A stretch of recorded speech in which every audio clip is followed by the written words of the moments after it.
ଆଉ ହାତରେ କଣ ପାଇଁ ଚକଡୁନ? ଗରମ ଅଛି। ବର୍ତ୍ତମାନ ଗ୍ୟାସ୍ ଅନ୍ ଆଳୁ ପକା ହେଲା।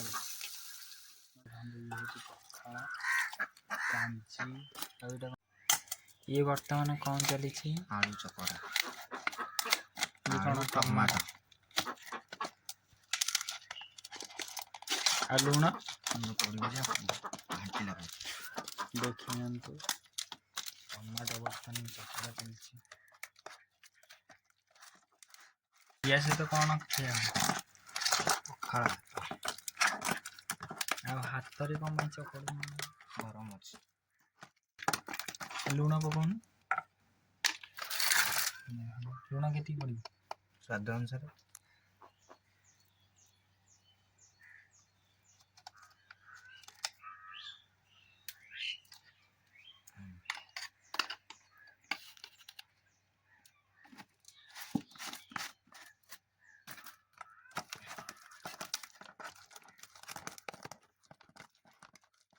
ବର୍ତ୍ତମାନ ଗ୍ୟାସ୍ ଅନ୍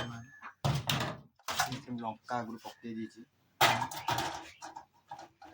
ତେଲ ପକେଇ କ'ଣ ପଡ଼ୁଛି କହିବୁ? ଲଙ୍କା। ଏବେ ଆମେ ଅଏଲ ପକେଇ ସୋରିଷ ତେଲ ମିଡ଼ିୟମ୍ ଫ୍ଲେମ୍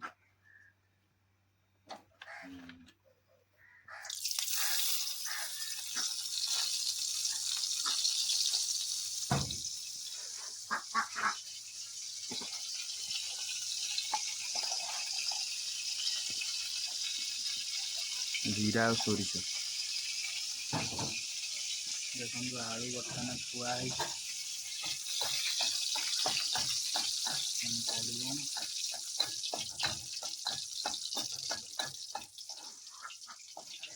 ଏଇ ରୋଷେଇଟା ଆମର ଫାର୍ଷ୍ଟ ଟାଇମ୍ ପାଇଁ ହେଉଛି।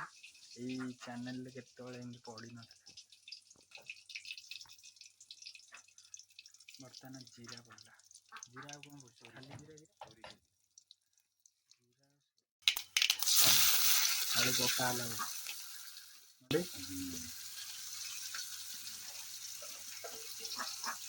ଆଉ କେତେ ସମୟ ବସା ହବ? ଜଲ୍ଦି କର ଜଲ୍ଦି କର।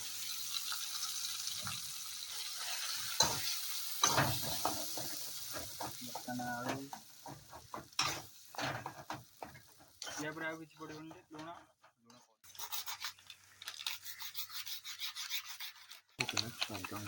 କମ୍ ପକେଇଲେ ବଡ଼ ବାଟିରେ କହୁନୁ। ଆଳୁ ଟମାଟୋ ଚକଡ଼ା ତାକୁ 2 ମିନିଟ୍ରେ ଖାଇକି ସରେଇ ଦେବୁ। ନା ଖା। ଦେଖନ୍ତୁ ବାରିଆଡ଼େ ଖିଆ ହେଉଛି।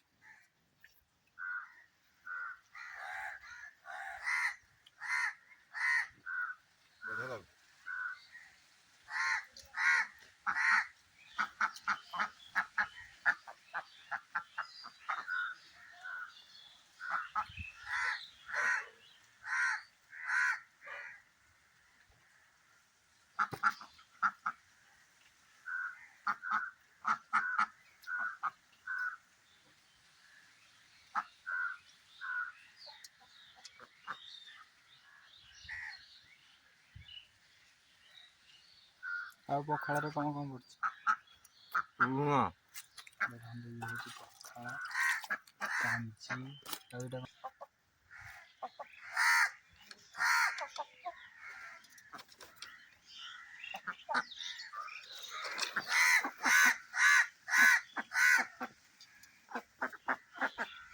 ଖାଲି ତୋରାଣି ପିଇ ଚାଲ।